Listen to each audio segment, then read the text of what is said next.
Olá, seja muito bem-vindo ao canal Luiz Crovesi. E no vídeo de hoje a gente vai conversar sobre um tema super interessante, que é o que é melhor para minha microbiota, suplemento ou o alimento? Vamos para essa batalha e ver quem vence nesse ringue? Então, bora lá?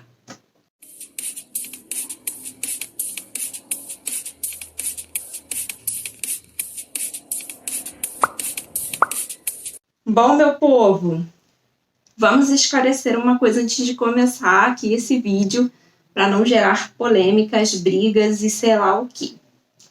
A nutrição via alimentos tem sua limitação, principalmente o estilo de vida atual que a gente tem, onde a gente está exposto muito mais estresse do que há um tempo atrás, onde os alimentos eles são plantados de forma onde a gente consegue encontrar frutas, legumes e verduras o ano inteiro, fora da safra deles, e isso acaba reduzindo e minimizando ali os nutrientes que eles contêm. Então, isso tudo impacta na nossa nutrição diretamente. Então, na maioria das vezes, nem sempre o alimento, a dieta sozinha consegue dar conta de suprir as necessidades do indivíduo. Independente de se ele está no momento da vida onde essa demanda é maior, como, por exemplo, nas crianças que estão crescendo, na gestante que está gerando uma vida, na lactante que está ali produzindo leite para alimentar o seu bebê, né?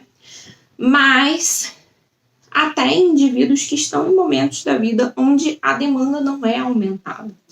Então, a gente precisa pensar no seguinte: muitas vezes a gente precisa lançar mão, sim, da suplementação para ajudar o nosso paciente a atingir o nível ideal daquele nutriente e reverter possíveis deficiências e desnutrições. A gente aprende na faculdade que essas deficiências nutricionais, elas podem impactar negativamente o nosso corpo. A gente vai trabalhar sem todo o recurso necessário. E isso vai gerar impacto negativo na saúde.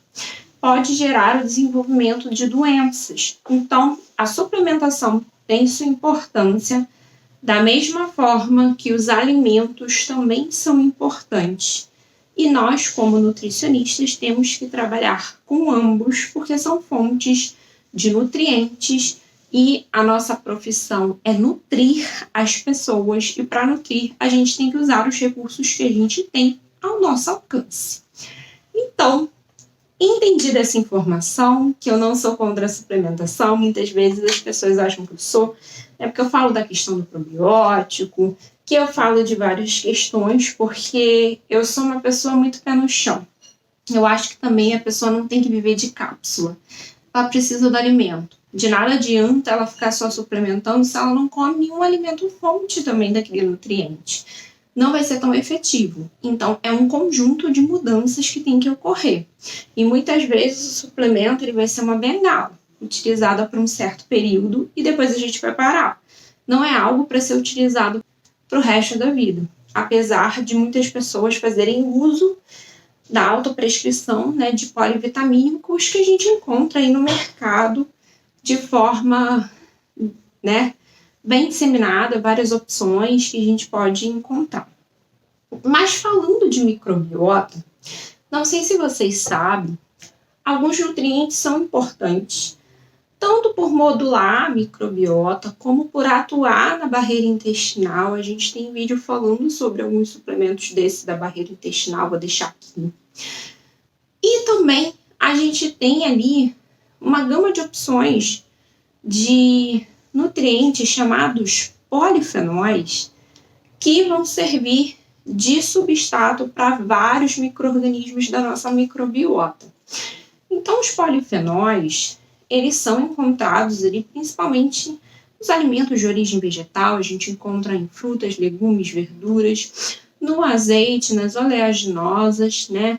Nas leguminosas, no próprio trigo. Então, em alimentos que contêm farinha de trigo, seja integral ou refinado, contém polifenóis. Então, há uma gama de possibilidades de alimentos fontes desses polifenóis que a gente pode trabalhar na dieta. Porém, Muitas vezes há esse movimento de se prescrever alguns polifenóis, né, de forma mais concentrada. Fato é que a gente, primeiro, não sabe a quantidade de polifenóis que a gente precisa para manter uma saúde, um equilíbrio no nosso corpo, muito menos para modular microbiota intestinal. Não existe essa informação em lugar nenhum. A gente tem alguns estudos que mostram como é o consumo alimentar da população, de diferentes populações, né?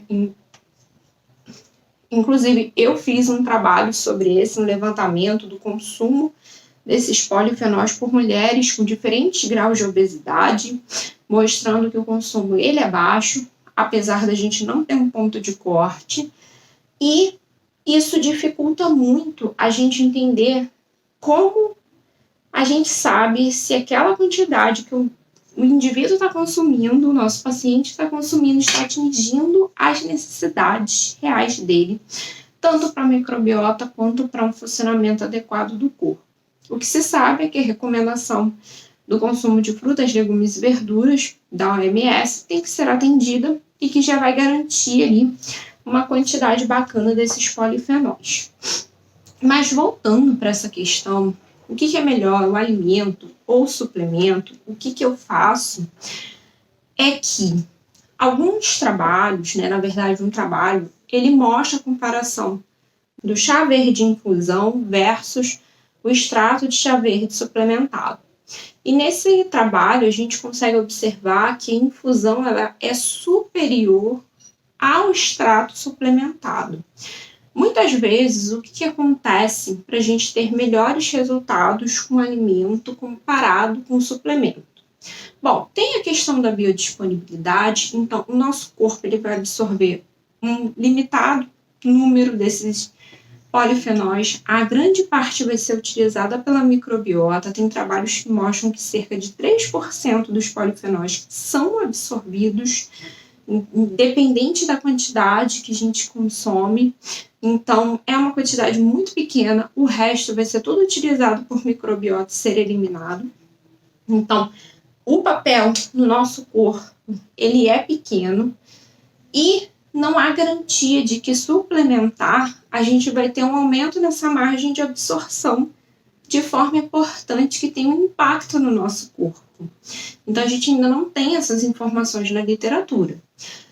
O outro ponto é que muitas vezes o alimento ele é composto por outros elementos que vão se ajudar nesse processo de absorção.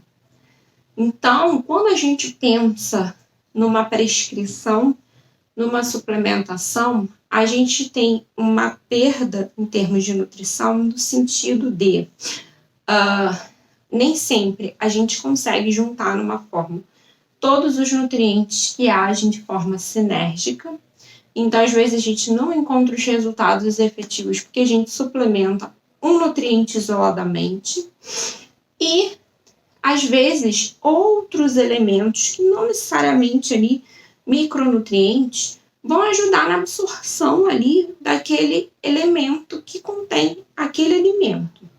O que eu quero mostrar para vocês é que nem sempre a gente precisa lançar mão do suplemento, que o suplemento vai ser superior, que o suplemento vai ser melhor.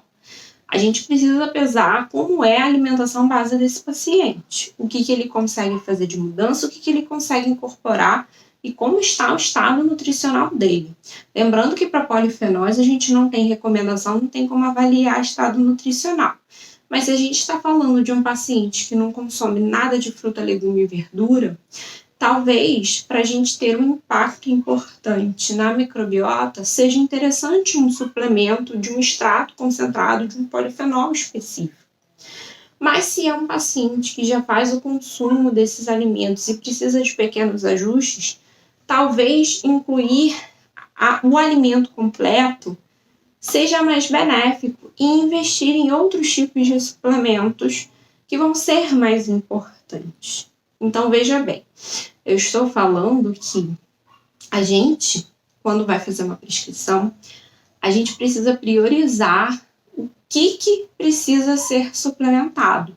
E isso vai ser avaliado quando a gente olha a alimentação, o estilo de vida e os sinais de deficiências daquele paciente. Então, quando a gente se depara com uma situação de um paciente que precisa de muitas suplementações, às vezes ele não vai ter o recurso financeiro para fazer todas as suplementações e a gente vai precisar sacrificar algumas delas para que seja posto em prática aquilo que é mais essencial. E, ao meu ver, suplementação de polifenóis não é algo tão essencial, uma vez que, novamente, a gente não tem recomendação na literatura de uma quantidade mínima ou máxima.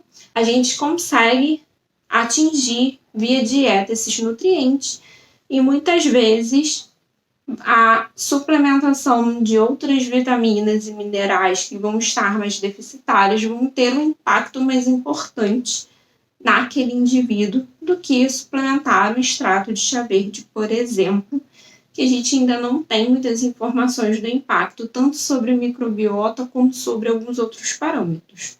Então, a gente pode trabalhar com outros elementos para ajudar o nosso paciente que vão ser mais eficazes. Bom, Nutri, é um tema delicado.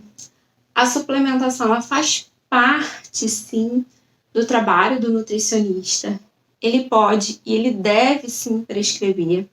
O meu papel aqui é fazer com que você veja o que é mais importante para o seu paciente naquele momento, para você fazer prescrições assertivas e trazer resultados para o seu paciente.